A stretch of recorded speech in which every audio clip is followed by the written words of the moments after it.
കേരളം ഒരുപാട് കാര്യങ്ങൾ ആവശ്യപ്പെട്ടതാണ്. ഇപ്പോൾ ഒത്തിരി ദുരന്തങ്ങൾ ഉണ്ടാവുന്ന ഒരു സംസ്ഥാനമാണ്. ഇപ്പോൾ വയനാട്ടിലായാലും ഇടുക്കിയിലായാലും ഒക്കെ ഒരുപാട് ദുരന്തങ്ങൾ സംഭവിക്കുന്നു. അതിനെ കവർ ചെയ്യാനുള്ളൊരു പാക്കേജ് നമ്മൾ ചോദിച്ചിരുന്നു. കാറ്റാസ്ട്രോഫി പാക്കേജ് ചോദിച്ചിരുന്നു, ഇഗ്നോർ ചെയ്തു. യൂത്ത് അൺഎംപ്ലോയ്മെൻറ്റ് 17% നിൽക്കുന്നു. രൂപയുടെ മൂല്യം കഴിഞ്ഞ ഒരു ഏപ്രിൽ മുതൽ ട്രംപ് ടാരിഫ്സ് അനൗൺസ് ചെയ്യുന്ന സമയം മുതൽ US ഡോളറുമായിട്ട് കമ്പയർ ചെയ്യുമ്പോൾ 6 മുതൽ 7 രൂപ വരെ ഇടിഞ്ഞു. അപ്പോൾ ഈ ബഡ്ജറ്റ് ഡിസപ്പോയിൻറ്റിംഗ് ആയിരുന്നു. കേരളത്തിലുള്ളവരെ സംബന്ധിച്ചിടത്തോളം ഡിസപ്പോയിൻറ്റിംഗ് ആയിരുന്നു. എങ്കിലും കേന്ദ്ര ബഡ്ജറ്റ് കഴിഞ്ഞ തവണ നമുക്കറിയാം ഒരുപാട് ബെനിഫിറ്റ്സ് നമുക്ക് ഓഫർ ചെയ്തതിൻ്റെ ഫലമായിട്ട് ഇത്തവണ അധികം ലിവറേജ് ഇല്ലായിരുന്നു എന്ന് വേണം കരുതാൻ. കാരണം കഴിഞ്ഞ തവണ ഡിസ്പോസിബിൾ ഇൻകം ആയിരുന്നു വലിയൊരു ഇഷ്യൂ. കാരണം ഇന്ത്യയിൽ കൺസംഷൻ കുറവായതുകൊണ്ട് ആളുകൾക്ക് സേവിങ്സിൽ അല്ലെങ്കിൽ ഡിസ്പോസിബിൾ ഇൻകം ഇല്ല, അതുകൊണ്ട് കൺസംഷൻ കൂട്ടാനുള്ള വഴികൾ കണ്ടെത്തണമെന്ന് പറഞ്ഞപ്പം കേന്ദ്ര ബഡ്ജറ്റിൽ അതുണ്ടായിരുന്നു കഴിഞ്ഞ തവണ. നമുക്കറിയാം income tax slab basic exemption limit 12 ലക്ഷത്തിലോട്ട് ഉയർത്തി. അതേപോലെ വാടകയ്ക്കും പലിശയ്ക്കുമേലുള്ള TDSൻ്റെ സ്ലാബ് ഉയർത്തി. അങ്ങനെ മറ്റ് രീതിയിലെല്ലാം തന്നെ ബെനിഫിഷ്യൽ ആയിട്ടുള്ള, അതായത് ഡിസ്പോസിബിൾ ഇൻകം കൈവരത്തക്ക രീതിയിലുള്ള സ്കീമുകളുണ്ടായിരുന്നു. എന്നാൽ ഇത്തവണ അതിന് വിപരീതമായിട്ട് ഒട്ടും തന്നെ ലിവറേജ് ഇല്ലാത്ത രീതിയിലുള്ളൊരു ബഡ്ജറ്റായിപ്പോയി, പ്രത്യേകിച്ച് കേരളത്തിന്. കാരണം കേരളം ഒരുപാട് കാര്യങ്ങൾ ആവശ്യപ്പെട്ടതാണ്. ഇപ്പോൾ ഒത്തിരി ദുരന്തങ്ങൾ ഉണ്ടാവുന്ന ഒരു സംസ്ഥാനമാണ്. ഇപ്പോൾ വയനാട്ടിലായാലും ഇടുക്കിയിലായാലും ഒക്കെ ഒരുപാട് ദുരന്തങ്ങൾ സംഭവിക്കുന്നു. അതിനെ കവർ ചെയ്യാനുള്ളൊരു പാക്കേജ് നമ്മൾ ചോദിച്ചിരുന്നു. കാറ്റാസ്ട്രോഫി പാക്കേജ് ചോദിച്ചിരുന്നു, ഇഗ്നോർ ചെയ്തു. ശബരി റെയിൽ ചോദിച്ചിരുന്നു, ഇഗ്നോർ ചെയ്തു.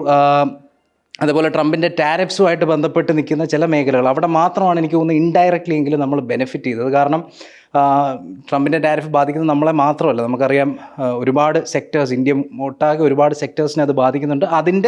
അതായത് ഭാരതത്തിന് ഓവർകം ചെയ്യാൻ വേണ്ടി ശ്രമിക്കുന്ന രീതിയിൽ കൊണ്ടുവന്ന പ്ലാനുകൾ ഒരു പക്ഷേ നമ്മളെയും ഗുണം ചെയ്യും. പ്രത്യേകിച്ച് കർഷകരെ ഗുണം ചെയ്യുന്ന രീതിയിലുള്ള പ്ലാൻസ് ഉണ്ട്.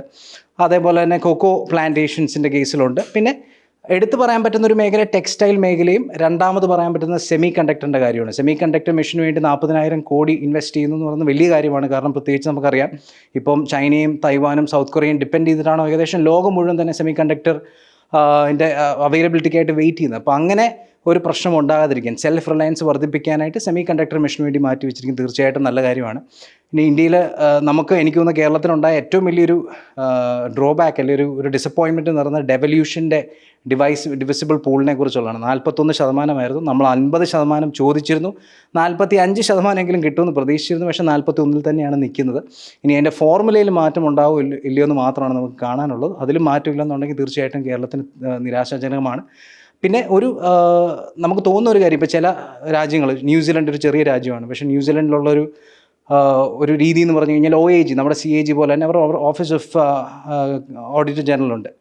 അവർ ചെയ്യുന്ന ഓരോ ബഡ്ജറ്റിന് ശേഷവും പ്രഖ്യാപിച്ച സ്കീമുകൾ ഇംപ്ലിമെൻറ്റ് ചെയ്തോ, അതിൻ്റെ പ്രോഗ്രസ് എത്രമാത്രമുണ്ട്, അതുകൊണ്ട് വരാനിരുന്ന ഔട്ട്കംസ് അച്ചീവ് ചെയ്തോ, ഇങ്ങനെയുള്ള കാര്യങ്ങൾ നോക്കുന്ന ഒരു രീതി പല മോഡേൺ എക്കോണമീസിനുമുണ്ട്. ഇന്ത്യക്ക് അത്ര ഒരു രീതി ഇല്ലാത്തത് വലിയ നിരാശാജനകമായിട്ടുള്ളൊരു കാര്യമാണ്. കാരണം CapEx ഓരോ തവണയും ക്യാപിറ്റൽ എക്സ്പെൻഡിച്ചർ വർദ്ധിപ്പിക്കുമ്പോൾ ഗവൺമെൻറ് നമ്മളോട് പറയുന്നത് എംപ്ലോയ്മെൻറ്റ് ഓപ്പർച്യൂണിറ്റീസ് ഉണ്ടാകും, അതിനനുസരിച്ചുള്ള CapEx ആണ് നമ്മൾ വർദ്ധിപ്പിക്കുന്നതെന്ന് പറയും. പക്ഷേ യഥാർത്ഥത്തിൽ എത്ര എംപ്ലോയ്മെൻറ്റ് ഉണ്ടായി എന്ന് നമുക്ക് കാണാൻ കഴിയുന്നില്ല. മാത്രമല്ല ഇത്തവണത്തെ മോസ്ബി ഡേറ്റ അനുസരിച്ച് നോക്കുകയാണെന്നുണ്ടെങ്കിൽ യൂത്ത് അൺഎംപ്ലോയ്മെൻറ്റ് 17% നിൽക്കുന്നു.